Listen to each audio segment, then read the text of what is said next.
Mayakit king litratong ini in Korean National apaka Amerikana adininanda pang welcome program king balena ning Santa Rita, Pampanga anyang August 3, 2023. Kilala reng mayor ning Wando City king South Korea ing lalaki at linukluk king ceremonial signing bangka nung mamye obra kareng memalen ang timong seasonal workers king may sabing bangsa. Dapot ing lalaki impostorya kanu at aliwaya ing tutong mayor ning Wando City ay Hin Woo-shol. Kilala niya kanu ning metong Kim Soo-yeon ing Peking mayor karing manungkulan king Santa Rita. Iniinga tukal daring miyembro na ning sangguniang panlalawigan king merapat a hearing pasibayo ngening Martis. Asa ning Pebrero dikil king alleged illegal recruitment scheme a malalyari king Santa Rita. Diyos ko po naman, pakilala may mayor, may mambalulag yun. Pero nagiging sponsor na nini. Tayo nga nasa kanan, Mr. Kim Karim, pakilala ni Mr. Kim Keka. Yabi ni mayor ni. Halimbawa, tinakrais Keka kay Attorney Andin. Sabihan ko Keka, konsyal, happy ng gobernador na ng Cheongju ni, manwalakak na ako. May verify kasi mag-recruit ka libo-libong kataa, hundreds of people from your town. Tsaka mamay na rin tao, pagastusan nyo lang. Miras kanu keng 4,000 pesos hanggang 70,000 pesos ing binayad na ring balang metong kareng may gitatlong dala na kataong meg-enroll keng Korean Language Training Center keng nasarang makapag-abroad. Dapot ing training center eya kanu rehistrado ng Technical Education Skills Development Authority o TESDA. Mayakit mo naman kareng dinwang dang dokumento ring complainant agagamit yay ning logo ning Santa Rita LGU.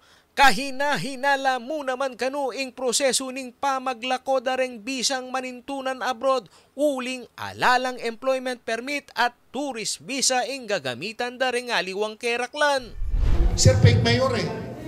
It's really not a government-to-government construction. It's pure and simple kaya ni. Fraudulent means and machinations to partner eh. Diba? False pretenses, misrepresentation. Ako naman sasabihan ka sa botye. Nung talagang kakilala sabihan nyo. Pasalamat kayo lang, contempt powers kayo ni, contempt da ka. Depensa ng Santa Rita Municipal Councilor Alvin Martin sa Sauplamo king Karelang Kabalen ama kapanintun mas masanting kapanintunan kay ngaliwang bangsa. Bali po yung information na binibigay nila sa inyo. Sana magsalita tayo ng totoo, yung totoo lang.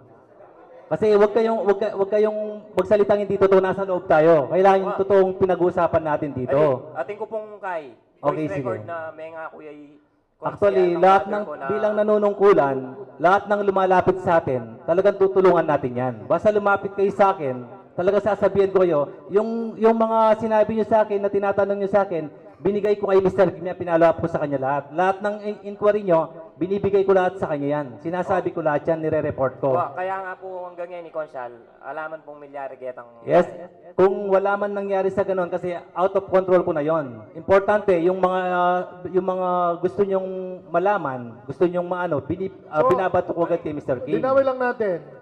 So, talagang pinapaalam mo sa kanila kapag sa orientation na yun ay programa mo. Ay, hindi po ganon. Hindi,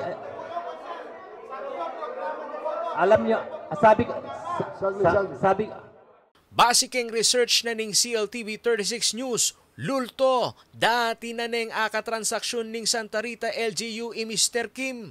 Banwang 2022 anyang mibalita ya ing waste to energy investment, aburi na kanong ibuklat Mr. Kim king balen. Pelitrato la pari Consyal Martin at Santa Rita Mayor Art Salalila, kaya bay Mr. Kim, bang pamalita ing economic development. Uling alayo keng hearing i Mayor Salalila, inaus miya bang pakibaluan nung kilala nepin i Mr. Kim.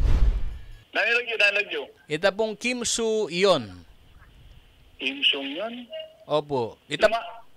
Paano mo, lungagit ka itsura, nagmingi siya kasi, kung paano lagyo, nga itsura mo Kaya rimi ang pega nakakang Mayor Salalila ing balita dikil keng waste to energy investment project, aga nakana ing akarungot ng Koreano. Mapunta. Bali ito, Actually, may mamambiga kayong memorandum pa understanding yan eh. At kay Mo. Opo. Lulto po kasi, napekiya po kano itang mayor ay narapyo kareng memalen. Eman po kano mayor Wandoy ta. Balo mo, minsan, lintang lalaki ni, sa gandapin, makipag-maulag yan eh. Eko naman kilala rin yung gay. Siyempre, for kumpiyansa, ako alam ko na nga sobrang ko rin kabalen ko. Nung peke man to, tingin ko balo, eko na marugwa ako tamang talagang yung tao ito eh.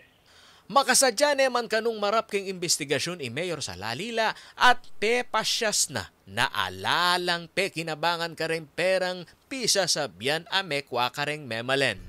Ay, ni Singgo wala naman, naman totoo ito. At saka alaking tela na perang kay detang stab ng Koreano ilang ginay. Although maka-involve yung munisipyo, uli ng peso. Opo. Ulit siyempre, yung peso, yung manabisa ka rin kabalen na makanya nating programa ng munisipyo. Pero ang gaya ka rin. Itang pamamye karelangan. Opo. Kareng bayad. Alang-alang din ng LGU po. Pero sarili ako.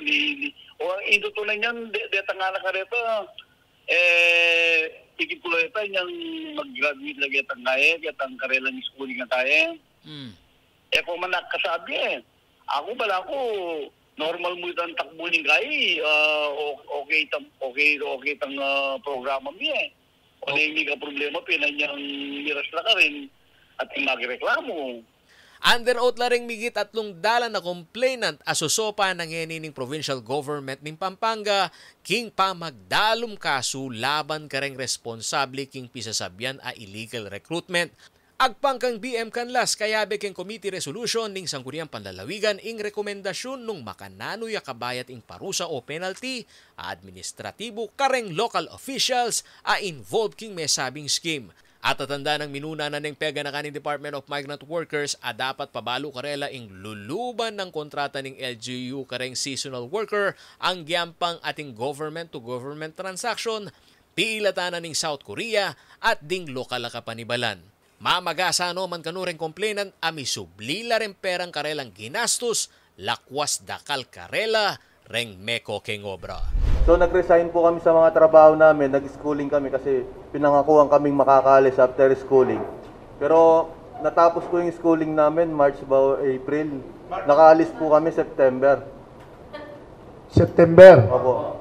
Kaya kahit di po sa abilitan, napilitan kaming umalis kasi pinangakuan po kami ulit na mataas yung sahod, tas may overtime pa.